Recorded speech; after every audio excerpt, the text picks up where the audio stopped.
Thank you, Paul and Mitch, for the introduction and for your tremendous leadership. You folks have done well. I just looked at some numbers. You've even done better than you thought, I think, based on what we just saw about 10 minutes ago. And I want to thank you to the governor of this incredible state, my very good friend, Jim Justice, and his wonderful wife, Kathy, who are with us. And Jim is now a proud member of the Republican Party. He was a Democrat. He switched over, right? You don't see that too often. Maybe we'll see it more and more, but thank you, Jim. And the hotel is beautiful and everything's beautiful. We appreciate it. It's great to be among so many friends for the second time this week. Tuesday was an incredible evening as we were all inspired. And I really mean that. We were inspired by America's heroes and uplifted by everyone who has sacrificed in the fight for freedom. They were and are incredible people that we saw that night, and tremendous courage. And one of the people, I have to say, boy, you got a very big hand, Steve. Steve Scalise. A great hand. And we're all truly blessed to be Americans. Before going any further, I want to send our prayers to everyone affected by the train accident yesterday, and especially to the family of the person who was so tragically killed. Our thoughts are with the victims and their loved ones, and thank you. With us today on stage is our incredible leadership team, and they really have. If you look, you just look at what's happened in the last short period of time. Without them, I could have never won the presidency, I guess. I don't know. Could I have won the presidency without them? Huh? Steve, yes, right? I don't know. But they become very good friends, and we're now in battle together and in friendship together. Senate Majority Leader Mitch McConnell. Thank you, Mitch. Great guy. That was a big win we had, Mitch. Senate Majority Whip John Cornyn. John, thank you. Great job. House Majority Whip Steve Scalise. Again, Steve, thank you. House Majority Leader Kevin McCarthy. Kevin. Chair John Thune and House Conference Chair Kathy McMorris Rogers. Did they forget your name, John? I don't know. What's going on here? John Cornyn, everybody knows. They didn't put his name up, but that's okay. That's the first time that's ever happened.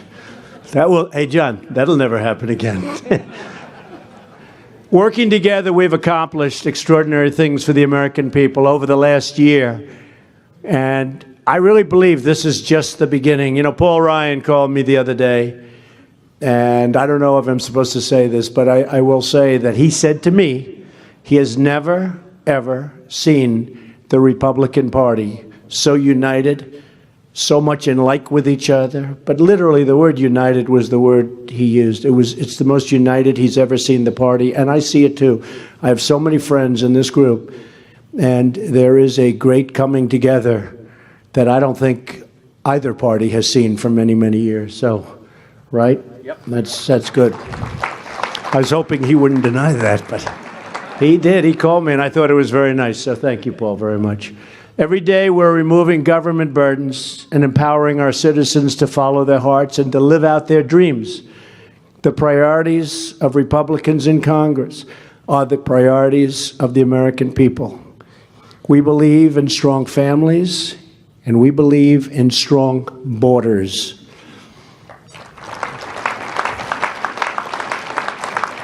We believe in the rule of law, and we support the men and women of law enforcement. We believe every American has the right to grow up in a safe home and attend a good school and have access to a really great job. And we know that for Americans, nothing, absolutely nothing, is out of reach, because we don't know the meaning of the word quit. We don't quit, and the Republican Party certainly hasn't quit. Because if we did, we wouldn't be here today. We'd be sitting home saying, boy, that was a tough year, instead of that was one of the greatest years in the history of politics, in the history of our country for a party, what we've done and what we've accomplished. I don't think it's been done, and certainly not by much. We had a year that was almost, I would think, unlike any. It was a tremendous success, and I give everybody in this room the credit, and I give certainly these people behind me tremendous credit for what took place, especially in that last month. That was a month of tremendous pressure, and that was people that were able to act under pressure, my favorite type of person. They were able to act under tremendous pressure. So I just want to thank you all, because that's what it was all about. And, you know, it was interesting. While we had a great year, we weren't being given credit for it. Regulations at a level that nobody's ever done. In 1 year, we knocked out more regulations than anybody. Supreme Court justice, judges all over. So many different records, so many successes. But when we got the great tax cut bill, and we call it the Tax Cut and Jobs Bill, we got that. It was like putting it all in a box and wrapping it with a beautiful ribbon. We started getting credit not only for that, but for all of the other things that we did during the year. It's amazing the way that happened. I was surprised, actually. But we got a lot of credit from a lot of people, and all of a sudden they're saying, while he had a lot of accomplishment, and then they went on to do the thing. But the fact is, you understand that. But we really did. We got a lot of credit. It all came together in that final month. And so I give everybody in this room really kudos. We're a nation of builders and dreamers and strivers and fighters. And together we're building a safe, strong, and very proud America. Already since the election, we've created 2.4 million jobs. That's unthinkable. And that doesn't include all of the things that are happening. You're going to see numbers that get even better. The stock market has added more than $8 trillion in new wealth. Unemployment claims are at a 45-year low, which is something. After years of wage stagnation, we are finally seeing rising wages. African American and Hispanic unemployment have both reached the lowest levels ever recorded. That's something very, very special. And when I made that statement the other night, there was zero movement from the Democrats. They sat there, stone cold, no smile, no applause.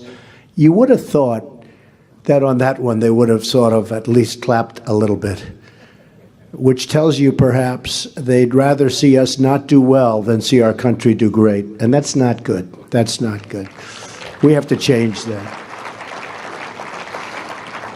And as I said, we've eliminated more regulations in our first year than any administration has ever eliminated. And that means 4 years, 8 years, or in one instance, 16 years. In 1 year, we've knocked out more regulations. It's an amazing thing. And I happen to think that that is every bit as important toward our success as the tax cuts. I have many business friends and many people in business that came to me and they say that, including small businesses, they say the fact that they no longer have to go through years of turmoil in getting approved and getting approvals and getting rule changes and getting all sorts of things and getting old while they're waiting to get them. The fact that all of that is gone is probably as important or even more important to the massive tax cuts we've gotten people. So that's something. We've signed into law the biggest tax cuts and reforms in American history.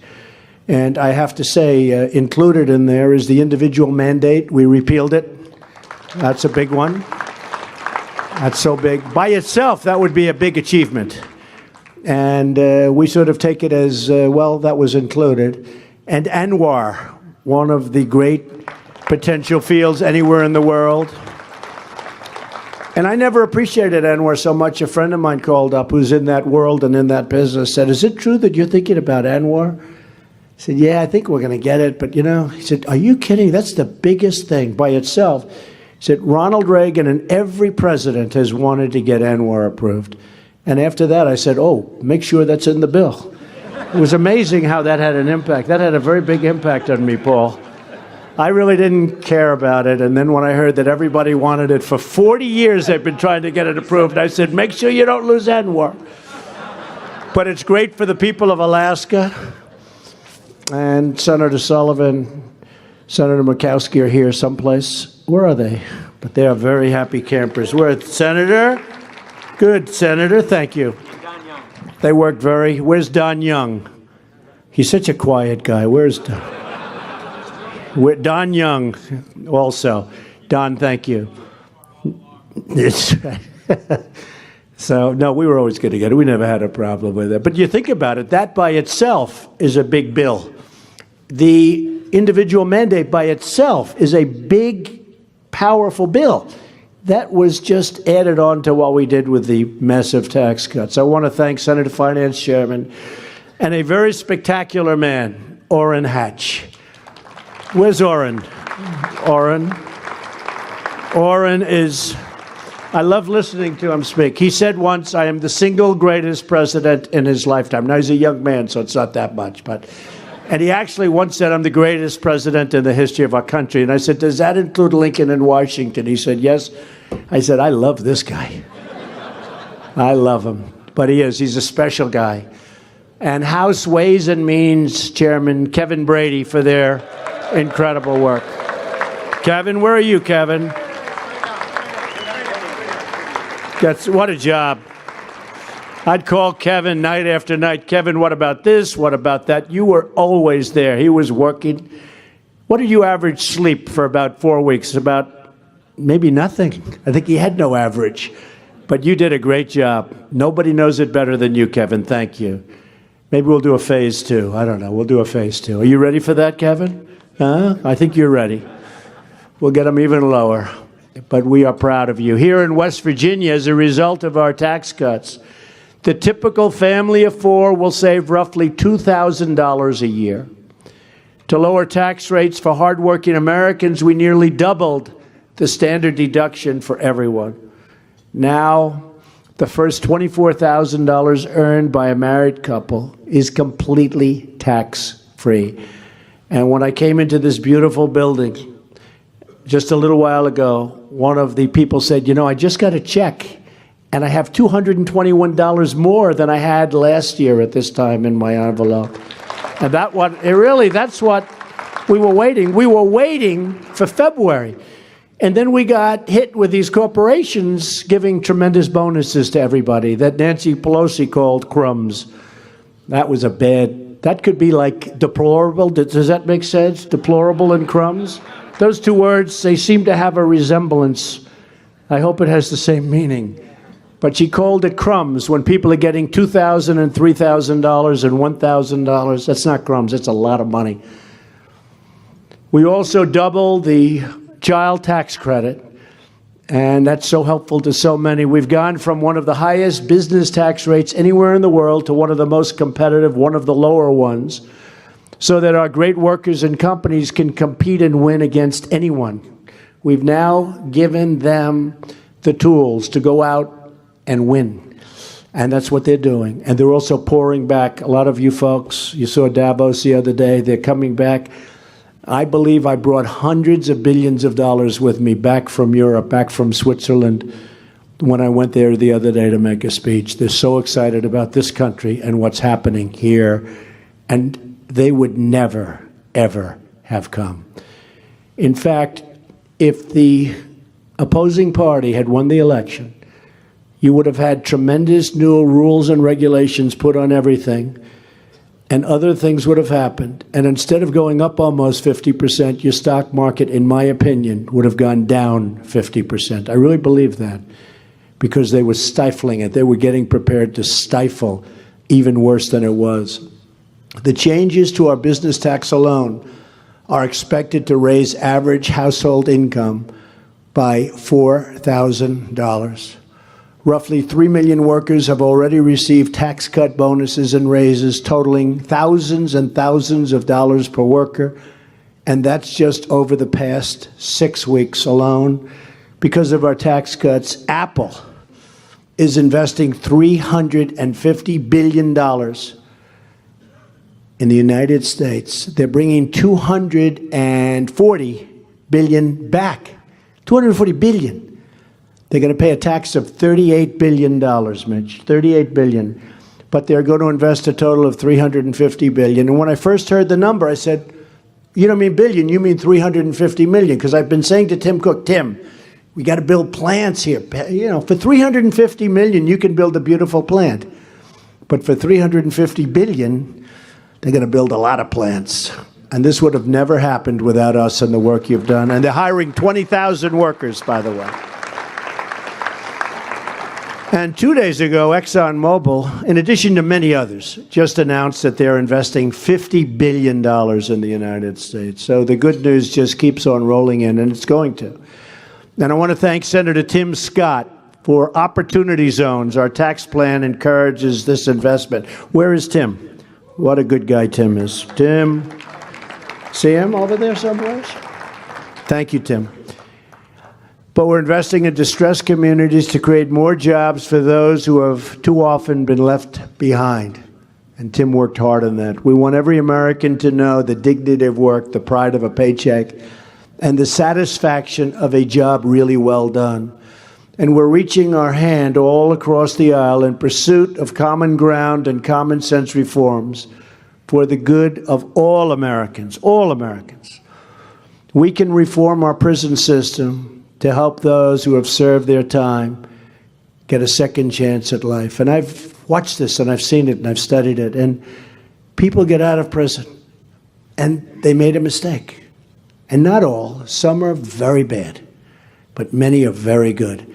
And they come home, and they can't get a job. It's sad. They can't get a job. Now, the best thing we've done to fix that, Paul, is the fact that the economy is just booming. I mean, that fixes it better than any program we can do, anything we can do at all. But the economy is so strong now and so good, and so many companies are moving in, that I really believe that that problem, it's a big problem, is going to solve itself. But we're working on it. We can invest in workforce development, job training, and open new vocational schools because we want every American to be able to reach their full God-given potential. Vocational schools. Today you have community colleges and you have all of the... When I was growing up, we had vocational schools. And when I was going to school, I remember I was in high school and there were people in class, one person in particular, he wasn't like the greatest student. And he just wasn't. And yet I saw him one day and he was able to fix a car engine blindfolded. And everybody else was saying, that's amazing how talented he is.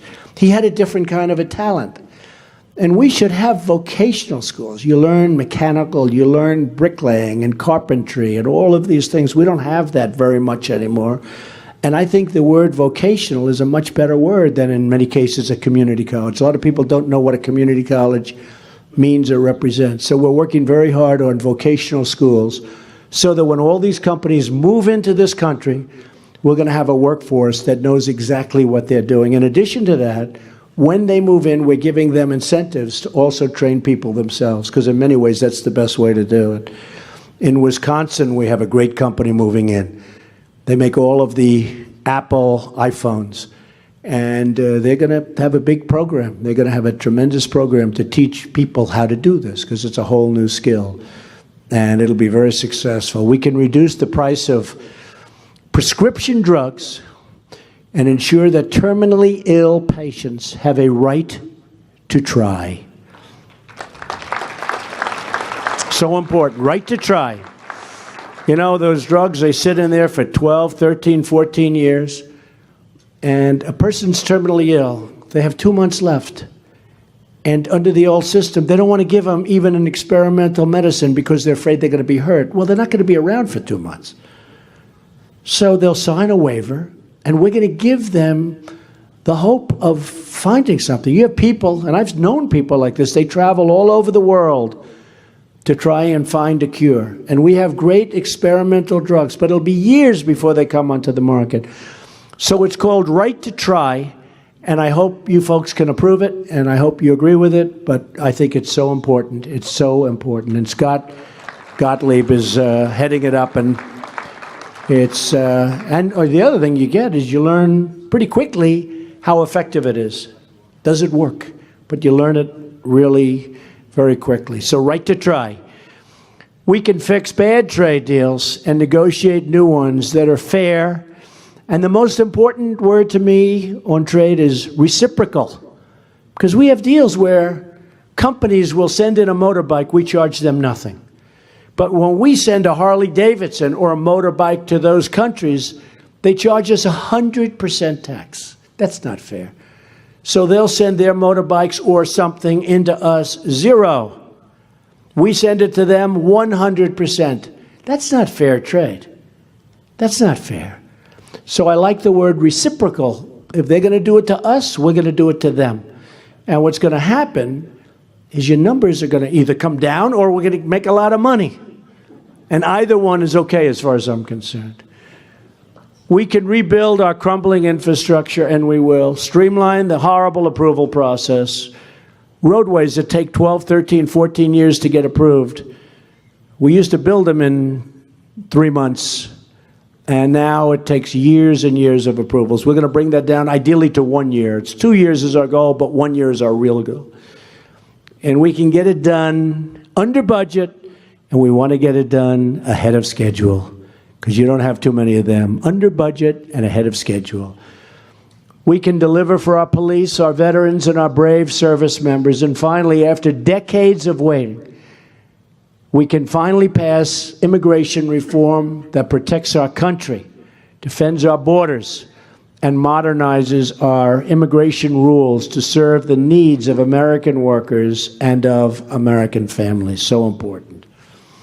One of the strengths of the Republican Party is that we're a big tent with many diverse views, but the one thing we can all agree on, and that's that in every decision, we make it our highest priority to serve and to protect the American people. We want an immigration policy that's fair, equitable, but that's going to protect our people. We want people coming in to our country based on merit and based on the fact that they are going to love our country and they respect our people in our country. We don't want visa lottery. Pick a lottery ticket. Pick a lottery. We don't want that. So we want it based on merit. We have a chance now to pass into law the immigration reforms that the American people have been demanding for decades and that many of you have been working on for your entire careers. We have a great opportunity as a Republican Party. As the Republican Party, we have a great opportunity. We're getting very little help from the Democrats, but I hope after I leave this room, we're going to get a call from these people, say, let's go. You know, they talk a good game. We have to get help from the other side, or we have to elect many more Republicans. That's another way of doing it. Really, that's another way of doing it. And based on the numbers we just saw, we have a real chance of doing that. You know, 18 is going to be very interesting, but we've got to do one or the other. Either they're going to have to come on board, because they talk a good game with DACA, but they don't produce. And so either they come on board, or we're just going to have to really work, and we're going to have to get more people so we can get the kind of numbers that we need to pass in a much easier fashion legislation. And to get it done, we'll all have to make some compromises along the way to get it done this way. Now, to get it done the other way, if we win more, we don't have to compromise so much. Okay? With the tax bill, we got what we wanted because we had essentially a unanimous vote. But we have to go and we have to get it done and get it done properly, and we're going to have to compromise unless we elect more Republicans, in which case we can have it just the way everybody in this room wants it. We have to be willing to give a little in order for our country to gain a whole lot. If we're united, if we work together for the good of the nation, and we can fulfill our sacred duty to the country and to our incredible voters, we have really fulfilled a solemn promise. As you know, I have put forward an immigration framework based on many months of meeting and working with Tom Cotton and working with John Cornyn, who was in the office the other day, and David Perdue, incredible people. And Bob Goodlatte, who's out here someplace, really incredible people. And it's a strong bill, but it's a very fair bill. And it protects our borders. We have to protect our borders. It includes reforms that are overwhelmingly popular with the voters, including Democrats. The Democrats want to have, the real Democrats, they want to have their borders protected. But it includes Democrats, independents, Republicans. Americans want an immigration system that works for everybody. And they want safety. And by the way, they also want a strong military. And we have to be very powerful on our military. You know, our military has been depleted over the last long period of time. Even beyond Obama, it's been depleted. We've got to build up. This should not be a party thing. This should be common sense. Without our military, we might not be here talking. We have to have a strong military. And I think we're very much on our way from the one standpoint. We're going for funding, which we need, and I think we'll get it. But we have a lot of fighting on that from the other side, and we can't even think about it. We need a strong and powerful military, and we're going to have far more powerful than we were ever before.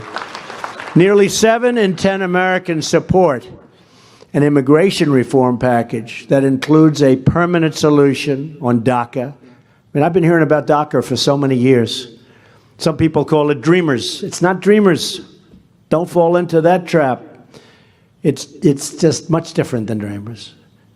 And I said the other night, you know, we have dreamers too. We have dreamers in this country too. We can't forget our dreamers. I have a lot of dreamers here. But DACA, we want to take care of DACA. And I hope we will. We need the support of the Democrats in order to do it. And they might not want to do it. They talk like they do, but I don't think they do. But we're going to find out very soon. We want something that is very, very tough and strong in terms of the border. We need to end chain migration, and we need to cancel the terrible visa lottery. And those are the 4 pillars that I talked about the other night. We call them the White House framework, a plan that will finally bring our immigration system into the 21st century. The Republican position on immigration is the center, mainstream view of the American people with some extra strength at the border and security at the border added in. What we're asking for and what the American people are pleading for is sanity and common sense in our immigration system. We want immigration rules that protect our communities, defend our security, and admit people who will love our country and contribute to our society. I know that the Senate is planning to bring an immigration bill to the floor in coming weeks. And I'm asking that the framework we submitted, with great flexibility, working with both parties, that something very positive will come out of it for our country, for everybody, for our country. And I think that can happen. If the Democrats choose to filibuster a framework that includes a generous path to citizenship or something that is not fair, we are not going to approve it. We're just not going to approve it. So we'll either have something that's fair and equitable and good and secure, or we're going to have nothing at all. And this has been going on for many years. It doesn't make sense, however, to have nothing at all, because this is something that people want. So we will be demonstrating that we are very, very serious. One of the reasons I gave a number that was, I thought, a very generous number was because I wanted to see whether or not they were interested in approving that. Because if they don't approve something within that sphere, that means, very simply, that they're not looking to approve it at all. They want to use it for an election issue, but it's now an election issue that will go to our benefit, not their benefit.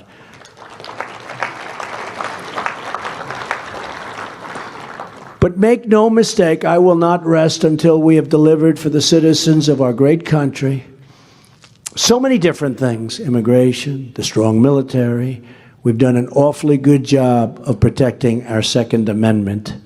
That was in question during the campaign, you remember, and we have done a very, very good job. For the last 12 months, I've kept one promise after another, and we're just getting started. So often I'll see, and I must say 6, 7 months ago, they were saying, he didn't fulfill his promise on this or that. I've said, I've only been here for 4 months. You know, other people were there for 8 years and they would finally get something passed. I was there 4 months, you know this, Paul, and they were saying, he didn't fulfill a promise. But now we've fulfilled far more promises than we promised. And they're having a hard time with that. We have seriously fulfilled promises. I call it Promises Plus. And one of the things we're doing that's so important, that Mitch has worked so hard on, and Don and everybody, is the justices, the judges all over the country. We're filling up the courts with really talented people who understand and read the Constitution for what it says. So it's really not talked about that much, but it is a tremendous impact. It's having already a tremendous impact, and we have incredible people lined up, just lined up, that are getting ready to go into the courts.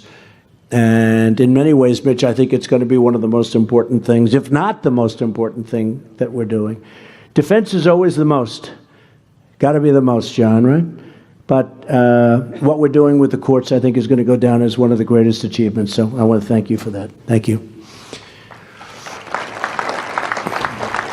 Not only are we protecting America at home, we're protecting our interests abroad. It's time to finally end the dangerous defense sequester. It would be wonderful if we could go back to a budget in order to fully fund our military and do it properly and order properly and have it over a period of time and do it the right way. So at some point, I hope we're going to be able to do that, and it should work. And in order to defeat terrorists, we're also asking Congress to ensure that we continue to have all necessary power and everything we need to defeat and detain the terrorists. We can't treat terrorists like common criminals. They are really unlawful enemy combatants. When you see what they do and the way they do it and the level of ferocity, we can't treat them the way we do the ordinary criminal. And as you saw on Tuesday, I've signed an order keeping open our very secure detention facilities at Guantanamo Bay. It's another promise kept. And there's one more very important promise we're keeping. No longer are we making apologies for America. We don't apologize anymore. We're proud of our history, we're confident in our values, and we're grateful to our heroes. And we are determined to create a brighter future for all of our people. We are restoring the bonds of love and loyalty that unite us all, as friends, as neighbors, as citizens, as Americans. Because when Americans are united, nothing at all, nothing can stop us. We win. As I said the other night, we are a nation that built the Empire State Building in 1 year. Actually, to be exact, we built it in less than a year. Would you believe it? Working 24 hours around the clock. We built the Hoover Dam in record time. We built the Golden Gate Bridge. We linked our nation together with railroads and highways. We dug out the Panama Canal. We're the nation that won 2 world wars, defeated fascism and communism, and put satellites into space and planted our great American flag on the face of the moon. We've healed the sick, cured disease, and cared for the poor like no other nation. We've lifted millions into prosperity and delivered millions into freedom. This is our legacy. This is our birthright. And this is the foundation on which we build our very glorious future. Because together, we are indeed making America great again. Thank you, and God bless you all. Thank you very much. Thank you. Thank you.